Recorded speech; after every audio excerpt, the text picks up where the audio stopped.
In this particular video, I'm going to discuss accounts payable and accounts receivables.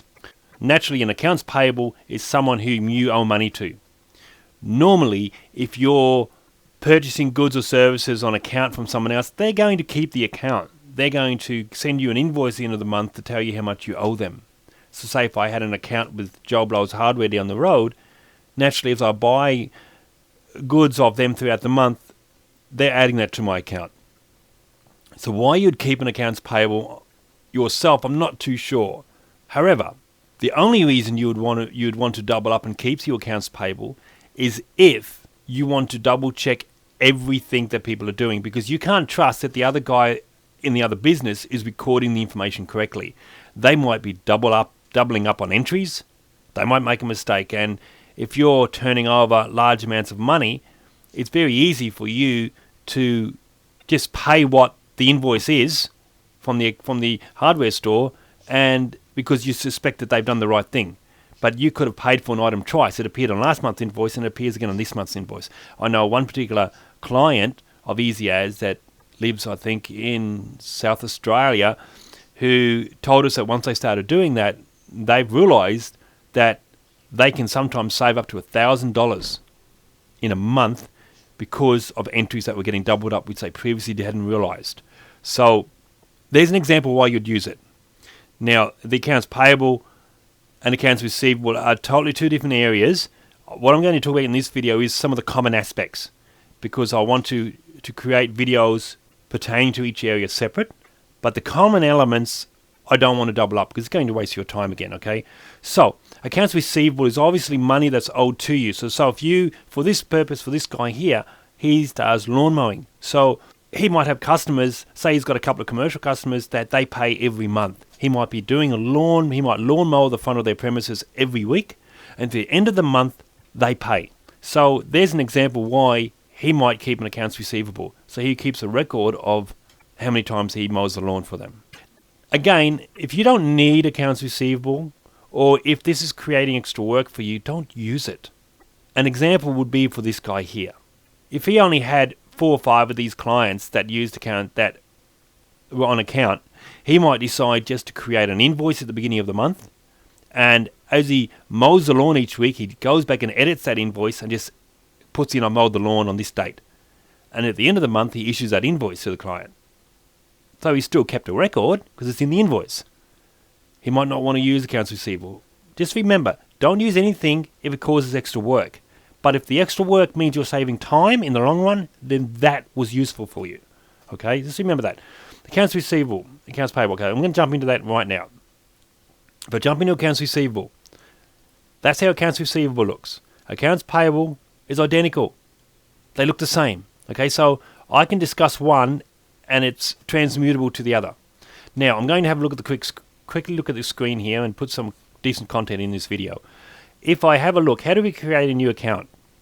When you click to create a new account here, I click the icon that says new account.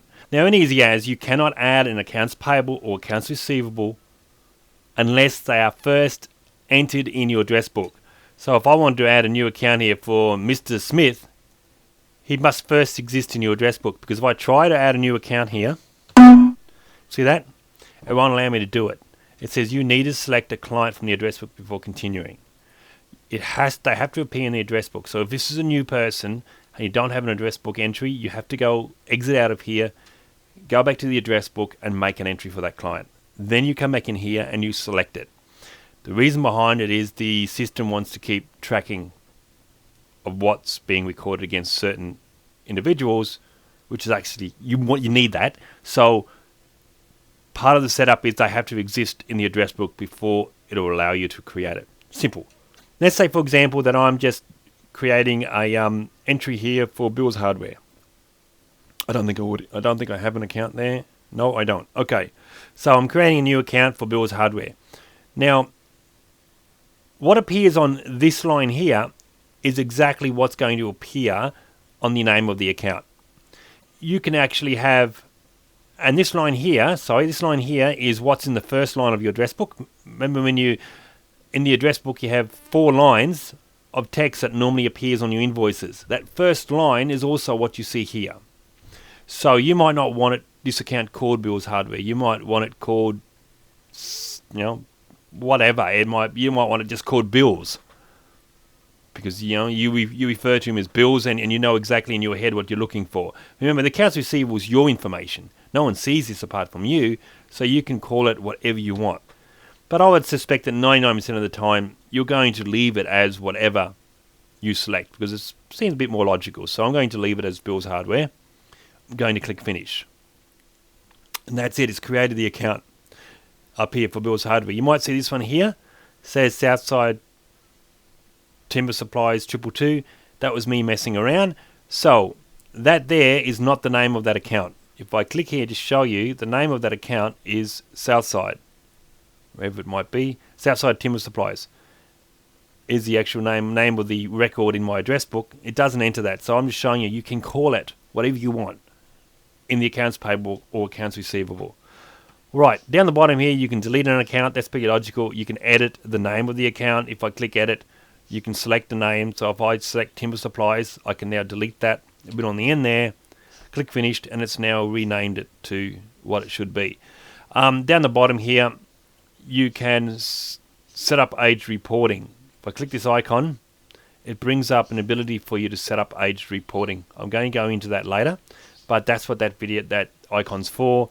You can view active or inactive accounts. Right, in both accounts receivable and accounts payable, once you've dealt with an account, it's not logical. If, say, for example, this guy here, an accounts receivable, if he had been mowing the lawn for a particular commercial client, he'd been mowing this lawn for 12 months for this client, but all of a sudden the client decides, I'm not going to get you to mow my lawn anymore, I'm going to do it myself.